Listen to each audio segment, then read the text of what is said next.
Welcome back, everyone, to Green Light Cinema. It's so nice to have all you guys back here with me. So I got snowed in, but I had some more requests for Dune. Apparently, I've covered Dune, but I didn't really cover Dune, I guess you'd say.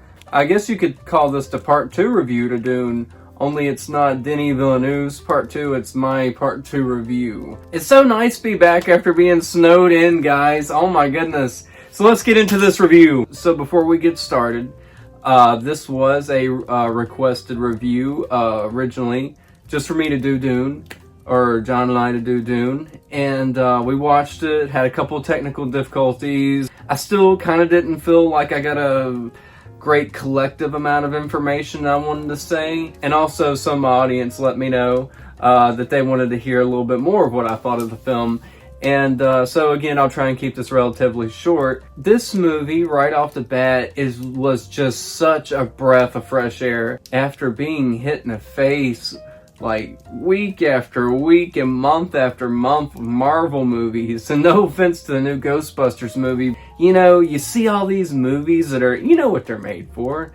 I'm not saying that it's all the same, but it feels just not like well crafted. I don't know, I guess you could say I'm a big fan of Denis Villeneuve more than I thought, because, you know, I go as far as saying about him in Blade Runner, and how that was such an excellent movie. Like, I love that movie, and a lot of people I don't think like that movie. The original one was a little weird to me, because it had that, it was okay, but it had that noir thing going on, where, like, Harrison Ford's, like, constantly talking over, you know, it was Tuesday, it was 9 a.m., I had to get a bagel.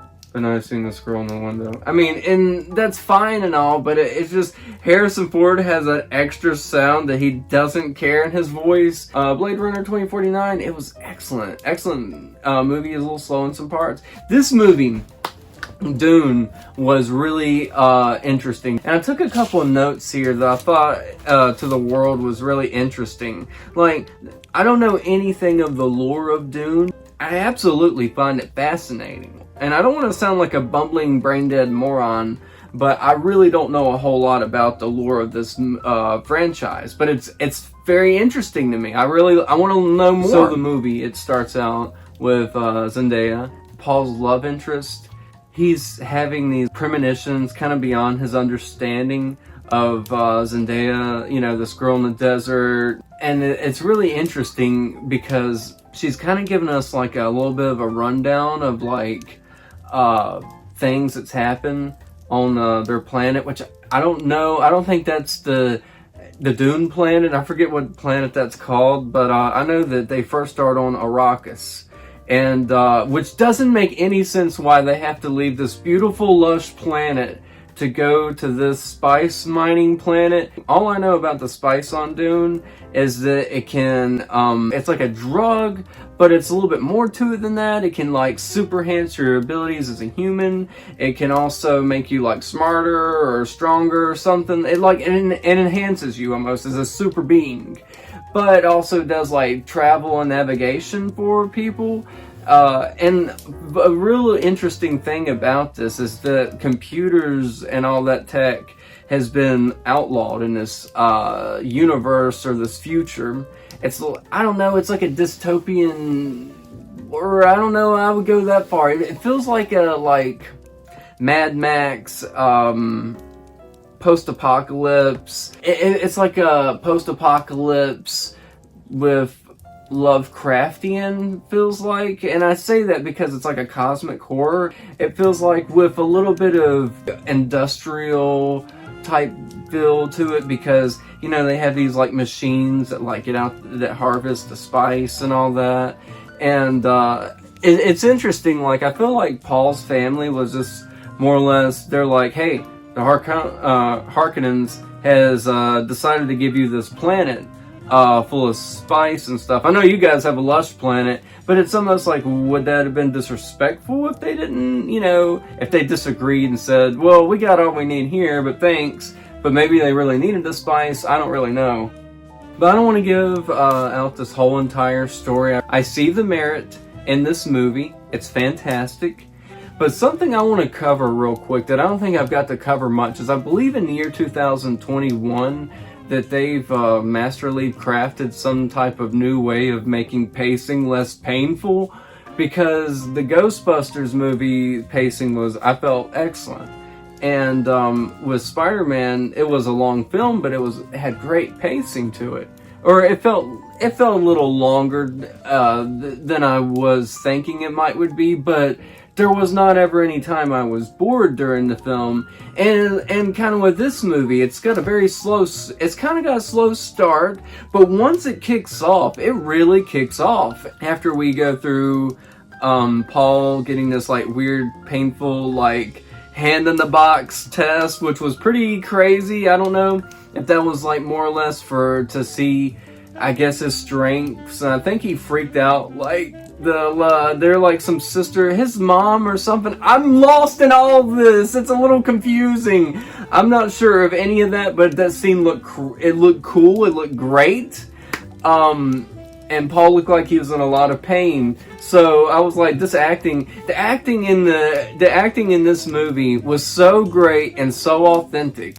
I love how all of these people you had, this whole cast, they're so good together, and they're working as if like they're actual aliens on another planet, kind of trying to go through the motions like us. It was very interesting. Like one character I notably took, I did take down Josh Brolin's character Gurney.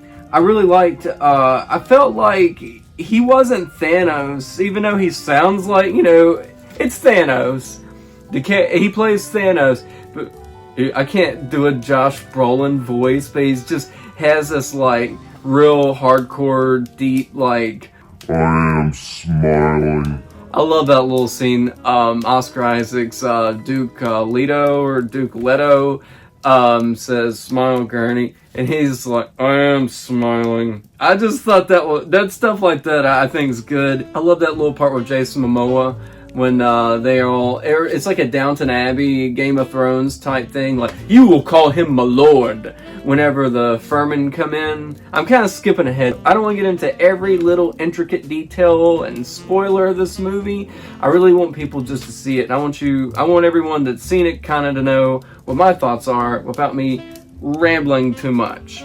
But I love that little scene with Oscar Isaac and his character Gurney, Duke Leto, Paul, and one of the Furman. When he spits in the floor, and Josh Brolin's already mad because that guy, I forgot what the Furman called Duke Leto. He said something like maybe sir or something, but he's like, "You will call him my lord," and I was like, oh my goodness. But then he spit on the floor. So then Jason Momoa, oh yeah, he's the one that introduced him. Duncan, Idaho. Dunkachino? Don't mind if I do. What's my name? Dunkachino. It's a whole new game. Dunkachino. You want creamy goodness? I'm your friend. Say hello to my chocolate blend. But what a fun name to say.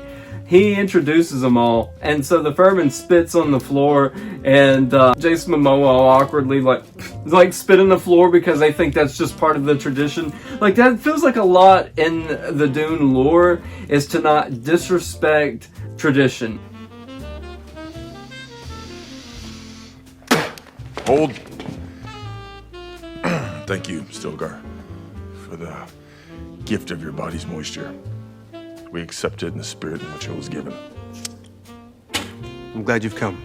Because I remember Paul asked somebody that was like watering these plants. He's like, "Why are you doing this?" Because the guy's like, "Oh, it takes about I don't know, 10,000 million gallons. I don't know. It was a lot of water a day to fill these trees up." And it's like, "Why use all these resources then?" And he was like, "Oh, it's part of a tradition that the Harkonnens left or whatever or something." And then I was like, man, it's like, feels like tradition is like so like tightly wound in these people so much in their culture that they can't like break things, like they can't like break boundaries or just go into new territory or do their own traditions or something. I don't know. I felt like all that stuff is like a little interesting and neat. It does feel very alien, very different from like how we would have.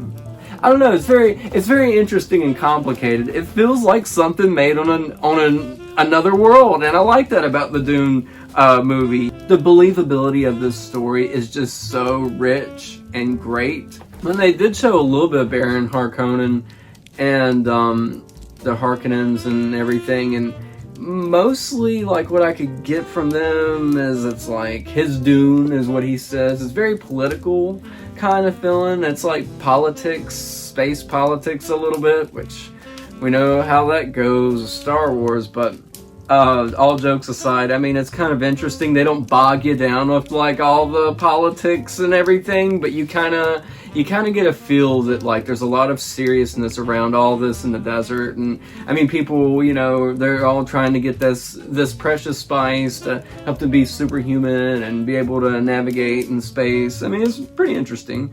I like the still suits. I thought that was kind of neat. Some of the Furmen, the people that were in the desert before anybody, are a little weary of like other people. But cut to, like I said, I'm going to just jump around all over the place. I want to talk about a couple neat little things. I don't know much about their sword, but they have like some type of neat little shield or something. You have to penetrate in just a certain right way to be able to skillfully use this blade knife. And I'm like cutting, you know, a little bit ahead because, like I said, I don't want to give out every little detail of this movie. I want to end this real quick. I mean, because, you know, I don't have a whole lot to say about this movie, but I have a lot to say about this movie, if that makes sense. It's more of like, I think everyone kind of gains something of their own experience with this type of movie. But we get this like final battle with like Duncan, and he is like hardcore, just like slaying these people. He is slaying people left and right, and I love it. But then Duncan dies, and it's like, oh no, but I read or heard something that he might be coming back as a clone. Apparently, like, they have these type of things, which made me think of Blade Runner when, like, Jared Leto had, like, this factory of humans or something. He, like, cut that lady out of a thing and she fell out. I was like, well, this is really interesting. Like, I think Denis Villeneuve understands, like, 80s, like, post-apocalypto stuff that's, like, cosmic horror feel. I don't know, it's very interesting. Like, I see this in his work. Like, you look at the originals to these, and it's like you see them sprinkled in these movies. Like when they're in the sand and everything, and like he looks at the sand. For some odd reason, that looked 80s to me, but it's like a cleaner looking. I don't know. It's like looking in the 80s, but just with a cleaner, neater filter or something for me with these movies. I don't know. Like, I love the original Blade Runner a little bit. I do. There's parts of that movie are a little silly, but like, I just love how Denis Villeneuve just looks at this stuff and like, he gets it, man. He just gets it. And then he puts his own spin to it. You can tell that this is keep building and building and building the plot in the movie, because, you know, Paul and his mom, they're out in the desert. He's finally found Zendaya. Paul, he has to finally kind of start his destiny toward the end of the movie, I'll say, and has this crazy battle he has to kill, and kind of this destiny beyond his understanding kind of becomes a little bit more clear to him, and maybe the path that he will start to have to take. And it's kind of interesting, really, but I don't want to give out a whole lot of spoilers. I think it's really neat how his visions kind of set up his future and kind of show the audience what's to come and things like that. It's a very interesting movie, and I honestly recommend this to anyone who hasn't seen it. This was recommended to me on the Greenlight Cinema page on Facebook, which I hope you guys will check out. And follow us on there, on our group, on our Twitter, follow us on here on YouTube, and subscribe to my channel. But I am so happy that I took the time to watch Dune. This is a great, great movie. And thank you so much for all the recommendations. And for more review requests, comment and tell us what we're doing next. I love it, and I'm glad it's a part of our collection. And I really highly recommend that if anyone likes space or any type of things like this, check this out. It's a really good movie, and you'll be happy you picked it up. And there are books on this if you're really fascinated on the lore, and which I might have to check them out myself. But yeah, this was a great movie, and I really, really, really liked it. So please check this out, and I hope you guys will like this episode and subscribe to our channel. Thank you for watching. Okay, thanks. Bye. Attica, hoo-ah, lucky light.